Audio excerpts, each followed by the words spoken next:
Hello，大家好，欢迎来到我们灵机的频道，我是灵机老师的学生燕君，那旁边的话是我们的灵机老师。好，那我们今天呢，刚好想要借着这一部影片来分享我的老师，在命理上面的一些的心路历程，介绍给大家，以及未来我们想要透过这一个频道分享什么样的资讯给大家。林老师你好，那我们想要先请教一下林杰老师，在你的命理的生涯中，大概持续了多久，以及你一共学习命理这件事情多久呢？应该是说命理的这个部分，我是从年轻，大概就是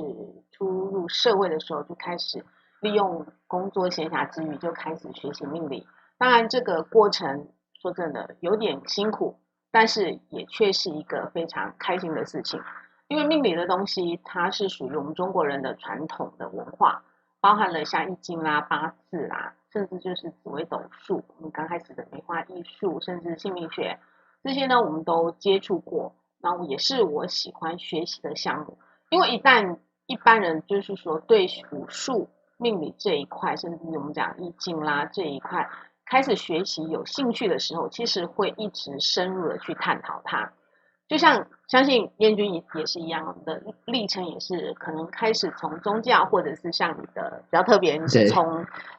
就是我本身是从塔罗牌开开始始的，对，学习，然后呢，一直到跟我们有接触之后，就是对一些像紫微斗数啦、八字啦，甚至你现在目前刚开始在接触的宗教这一块，对吧？对，也是有个特殊的体验。对我对，们的一路历程啊，认识这么久，也就是你的现在一个一直在转变。那当然，我们也要提到，就是说，为什么我会开始接触命理？比方说，其实刚开始呢，是因为宗教的关系。我记得老师，你最早开始的时候是透过宫庙的关系去接触到跟宗教以及命理的关系的部分，对吗？其实应该是说，从小呢，就是家里一直都是蛮虔诚的道教跟佛教徒。当然以前的话，在我的印象中，就是都是观世音菩萨啦，是阿弥陀佛之类的哦，这样子的。我们就从小时候不懂嘛，你就从这边开始，一直到后来呢，我接触了命理，开始知道有道教文化。包含就是我们宫庙的一些像目前台湾最盛行的宫庙文化。那我本身也在庙里也服务了10-20年，然后呢有这一方面的特殊的经验。其实这个特殊的经验还是起源于我小时候，就是对于一些我们特殊的世界、不同的领域的探索跟认知，还有就是说特殊的一个接触吧，应该算是接触吧，对，有这样的经验。我相信我也有一些的经验，但会有对，因为这部分的话，我觉得就是说，有些体验的人当然可能会有这方面的困扰。不过我现在想说，之后也许可以请老师再分享，因为毕竟你曾经有在宫庙上面有办过事情，一定有一些译文跟趣事，甚至是发生的故事是可以分享给我们在座的这个观众的部分，这样子。当然是没有问题，因为这个部分呢，其实或许在我们在讲说现在是末法时期，在2023年也即将进入说九运的部分。那其实未来在宗教跟心灵上面，我们在追求个人跟宇宙，甚至说我们个人每一个生命的历程该去学习的功课，或者该去精进的课题，我相信在这一块，希望就是未来大家能够有所在精进跟研究，因为这个对于我们面对未来快速的转变，像包含我们在2020年的庚子年这个冠状病毒突然就一下爆发，让大家措手不及。然后呢，可能就是无意之间，也许你就像之前的马云事件对啊，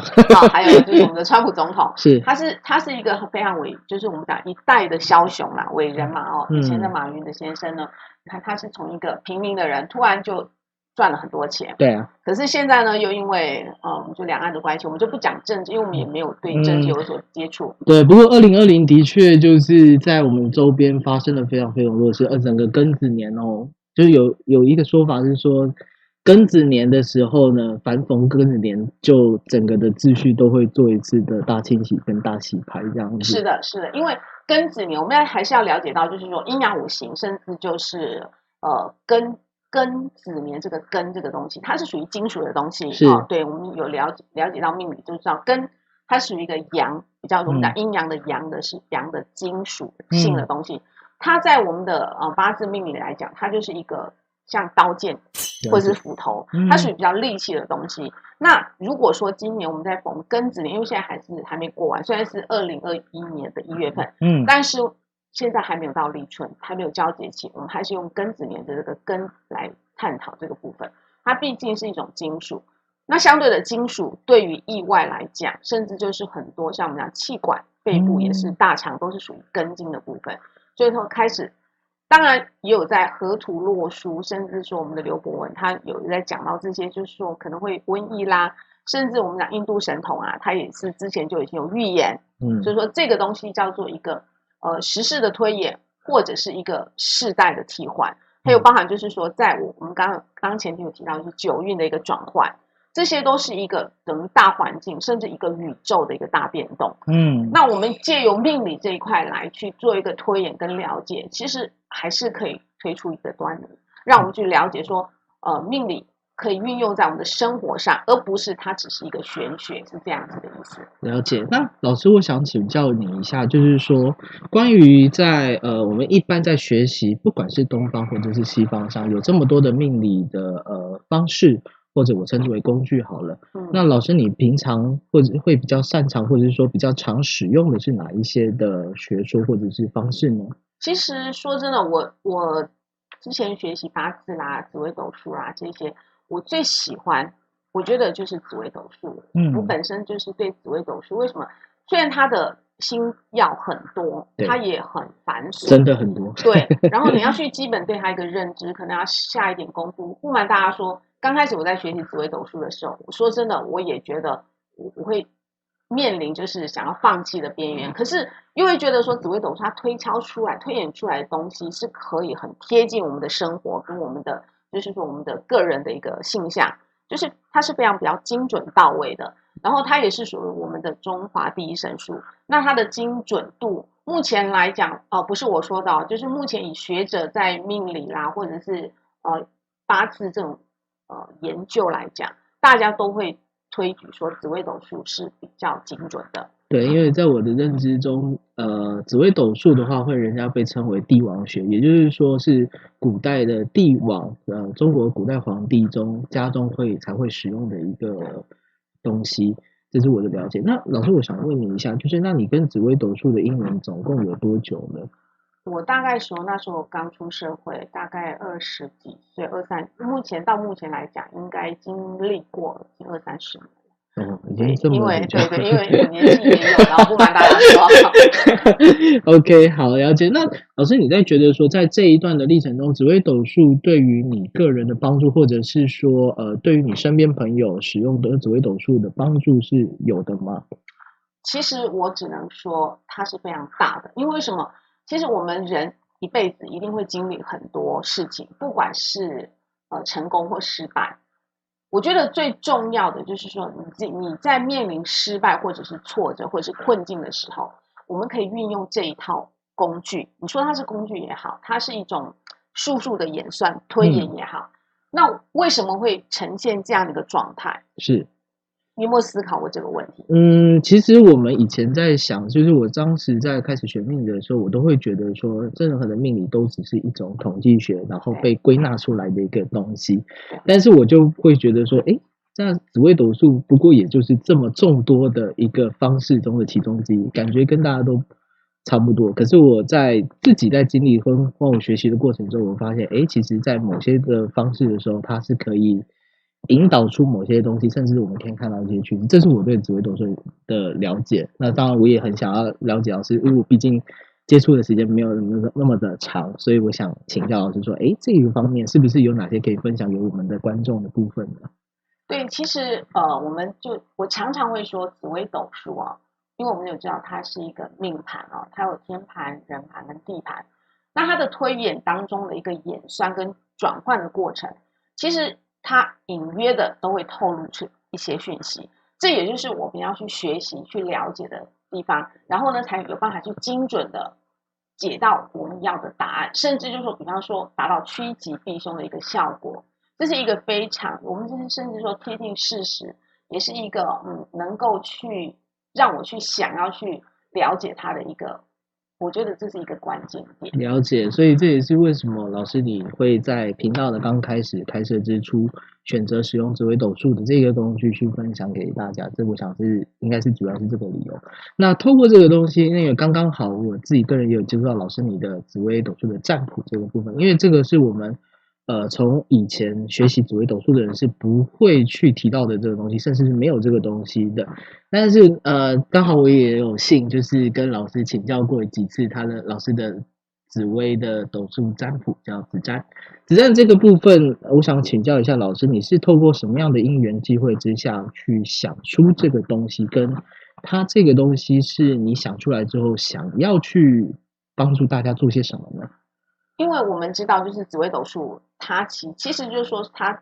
统称叫108颗星曜，对对对，但是其实已经超过了，我有细算过。然后呢，因为你要去了解每一颗星曜它的吉凶或者是阴阳正反面两个说法，甚至它可以代表很多很多，包含它可以代表财运，包含我们的个性，也就是代表我们的健康这个状态。可是说真的，你要去了解每一颗星曜，要花一段时间，就是你有个耐心跟兴趣，我觉得这才是支撑的动力。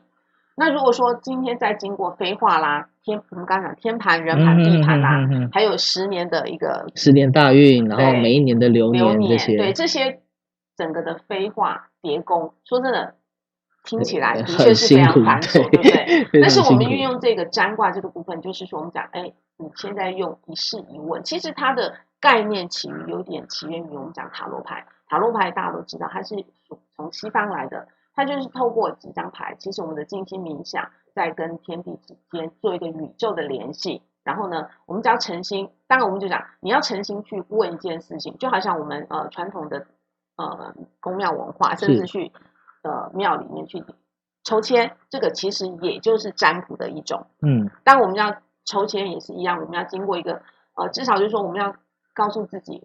告诉我们的神佛我们今天姓名是什么，出生年月是什么，还有就是说地址是什么，你想要问的事情是什么。其实占卜它也就是这样子，占卜其实在很早以前我们就已经是属于中国传统文化其中之一包含就像我们讲的金钱卦，甚至就是以前抽那个草市草，对我还有听过像是鸟卦啦，或者是相关的文王卦啦，这些都是梅花艺术也是梅花艺术，这些都算是占卜的一种。那今天我们就透过就是说我们紫微斗数简单一些星曜，然后它的取向，然后做一个占卜的一个动作，可以很比较精准的到位，就是说问在这件事情，我们就得出一个结果跟答案，还有它的一个转变演变的由来。比方说面临现在的状态，我的财运不好那未来我什么时候会好？这就是一个很简单的问答方式。那我们透过占卜的方式，很快就可以找得到答案。在我的了解中，紫微斗数应该是要了解我们每一个人的生辰的部分，我们才可以推出所有我们的本命盘。对，然后可能再间接的透过我们的这个本命盘去推出流年盘，以及我们大运盘以及我们的流年盘。那我也想要好奇的是，那我们的这个紫微斗数的占卜也需要做这件事情吗？不需要，就是说我们透过这个类似我刚才讲透过占卜的方式。就其实这个东西是一个工具，我们运用的工具，我们只要静心下来，然后冥想默念我们要占卜的一个问题点，并不需要说当然在占卜的过程，我们还是得要讲说诚心的向天地下一个我常常会说跟天地宙下一个订单我想要知道这个订单，就是说当我下订单的时候，我什么时候可以得到回应？比方说我2021年辛丑年我的财运是不是会变好呢？那我想要知道这个答案，那我就可以透过这样的一个占卜方式。那当然我要介绍我自己，比方说我是什么名字，然后呢我想要知道我2021年我的财运如何这个一定要讲清楚。那更细的话可以细微的介绍，通常我在跟占卜的对象的时候，我会说你要先把自己的姓名、出生年月日，还有甚至你的地址你想要占卜的问题点，这些都很清楚的明白，在心里陈述之后，我们再来把这些运用这个工具，然后推演出我们要的答案。所以说基本上是不需要很精准的到时辰出生年月日时辰，但是如果说你当然要补上，这只有你自己知道，因为其实很多人目前来讲后期很多人都不知道我们出生时辰是什么时候，其实我常常会遇到这样的一个状态，所以在推盘上我们就会遇到一些时间需要去突破，说我们要立盘立时间，说知道定盘，知道你大概是什么时辰出生的，这就是要定盘的一个方式。所以说，但是我们透过一个占卜的工具，更可以快速的找到，就是说我想要的答案，而不需要又经过飞花，又经过流年，这个是比较繁琐。所以我们就由紫微斗数由繁而化成为简的方式来做出一个占卜。了解。那所以这个东西的感觉起来，其实就像是我们一般到可能某些宫庙上面，我们要去抽签的感觉，其实是类似的。是的，是的。所以就是我们也要去问说，就是跟诚心的告知我们的姓名，跟可能我们现在碰到的状况，我需要得到什么样的答案，所以是类似的这样子。是的，没错。OK， 了解。那老师，我要问一下因为其实就我所知啦，你其实是不止在紫微斗数上面是很有建树的，那你其实在包括八字的部分啊、数字能量的部分啊，甚至很多很多的类型，甚至是身心灵、脉轮的部分，都有这么多的都有这么多的研究。那其他有没有机会去分享？比如说像八字的部分，像我个人特别想要知道的就是生肖，因为我认为大家最能够感同身受，其实是每个人的生肖的部分，是不是有这方面的资讯是可以到时候我们未来频道的部分可以开始给大家的？是可以的，因为我们12生肖是我们就是中国人，我们华人地区最能够知道。大家有时候在问的时候说，你生肖是属什么？那在西方就是你是什么星座？对。那其实这种东西就是说，生肖是大家比较能够理解，因为12个生肖它代表12个月份、12个时辰，甚至就是说60甲子的推演，这都是经由这样子去推算出来的，包含加上天干地支可以给出60甲子。那如果说以生肖来讲，的确是目前来讲是最方便，然后呢最让人家去了解到我们基本上的一个，就是我们讲生肖流年，像之前讲到说辛丑年生肖属什么，大概会有什么一个状态，遇到了比方说太岁冲太岁会有什么一个状态，这些我们都可以在未来就是跟大家去讨论，甚至去谈或者去分享的一个资讯，这些都是没有问题的。当然我不能讲说我一定就是100%的都是到位，但是至少就是说我只能说我把我知道的我所学的分享给大家，让大家做一个参考。我们还是在讲算命，他所谓的算命并不一定是100%准确，因为有些人透过一些就是说就像我们讲的趋吉避凶，我透过我知道算命的方式，比方说我流年可能流年不利啦，那我知道我可能需要留意什么地方，比方说就像我们今天讲辛丑年是文昌化忌，是文昌化忌的部分，就我们要知道咯，文昌化忌代表什么？可能就是个人的信用，还有现金的周转，甚至就是说交通罚单，甚至交通意外，这些我们都要去了解，它会引发出什么样的状态？那比方说生肖属马，对，我是生肖属马。去年的时候庚子年是正冲太岁，可能在对，没有错，在很多的运势上面就会受到一些冲击，可能就是受困啦、受限啦。那我知道自己有这样的一个状态的时候，我们是不是就可能做事情？对，是不是可以去做某一些的调整，或者是说在未来的一年，因为像我们的庚子年其实已经快要过去了，对，未来的话，我相信老师一定会再开设相关，比如说辛丑年的部分，有哪些生肖要安太岁啊，或者是要注意某些事情啊，可能未来应该会有相关的内容可以分享给大家。是的，是没有问题的。那我们就说，因为毕竟我们在视频的分享可能没有办法一下子给到大家太多的东西，那但是还好，就是我觉得很庆幸，就是我们在台湾，我们资讯是非常发达的，很多我相信很多会去搜寻频道的人，对资讯的搜寻也都是非常精准到位，可以参考很多很多的老师分享出来的一些讯息，然后打到自己看要怎么样去趋吉避凶，或者是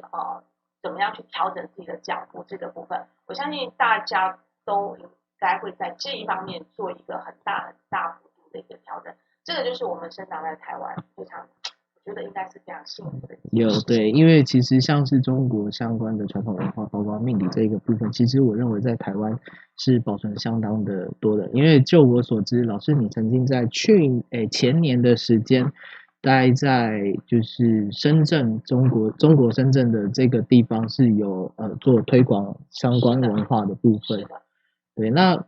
就我所知，在跟老师你聊的过程中，我了解到说，好像中国大陆那一边，他们对于这方面的命理传统，其实不如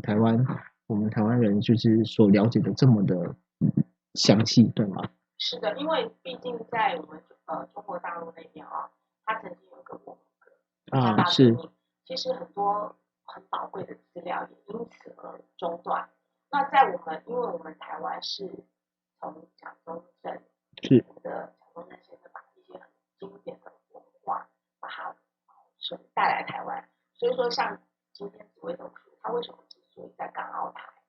甚至就是马来西亚、日本，它会比较稍微盛行，然后在中国大陆会没有那么风行，大家都不太清楚的一个状态下，其实因为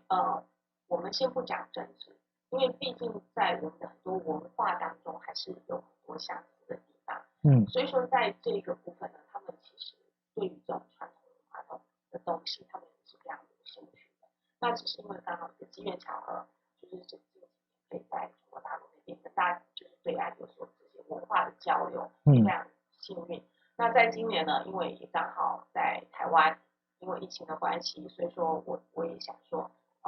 甚至我会了解到，虽然紫微斗数在台湾的名气响当当，只要提起紫微斗数，几乎没有人不知道。对，过年过节生小孩，还有那个结婚的时候，大家常常就是很习惯，就是会要把生辰八字都送去给老师帮忙看，这样。对。然后呢，因为这个问题，但是很多我们还是要讲到紫微斗数，它本身叫做易学难精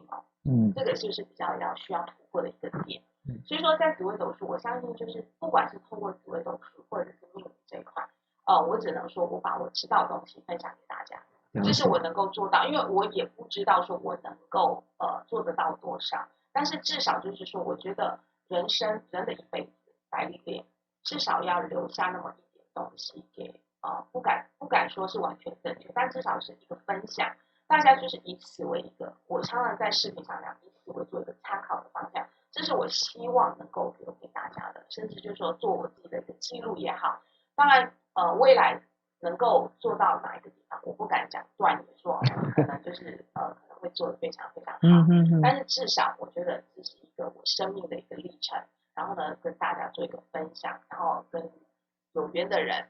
去看到，也许我还是要很感谢，就是在我们的频道能够看得到我的视频，然后呢可以在我们视频留言的人跟我们结下一个非常好的一个善缘也再次感谢大家的一个支持，谢谢大家。谢谢。那当然就是去透过这一次我们跟老师的一个聊天的过程中，我们可以稍微了解到老师的整个的历程。那时间有限呢，我们会把剩下的内容呢留到下一次再跟大家分享。那我们今天的访问内容就到这边，谢谢大家，谢谢。